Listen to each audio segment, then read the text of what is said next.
Shahrisabz shahar 2-son oilaviy poliklinikaning Uy-Movut filialida muammolar o'sha. Bu yerda ko'rib turganingizdek devorlar yorilishda davom etmoqda. Gap shundaki, biz bundan 1 yil avval aynan mana shu filialda vaziyat yomonligi haqida tanqidiy lavhani efirga uzatgandik. Bizlarda ishlaydigan ish joyimiz 1974-yilda qurilgan. Mana shu paytdan beri har doim ta'mirlaymiz, o'pirilib tushadi. Mana devorlarni ko'ryapsizmi? Oradan ma'lum vaqt o'tib hududga kelganimizda esa muammo kattarib borayotganligiga guvoh bo'ldik. Shularda o'pirilyotibdi. Muolaja xonasi yo'q, bir ukol olayotgan, bir yomashlar yotayotgan joy yo'q.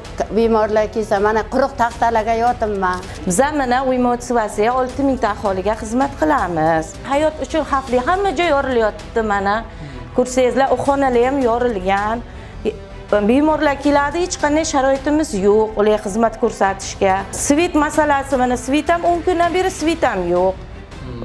Xonalarimiz sovuq, ta'mir talab, hech bo'lmasa mana yangi qurib bermaganga yarasha hech bo'lmasa buni ta'mirlab ham berilmadi. Hech qanday o'zgarish bo'lmadi kelganlaringizdan beri. Hech kim bizlarni keladi, ko'radi, rasmga oladi, ketadi, qilib beramiz deydi. Hech qanday o'zgarish yo'q.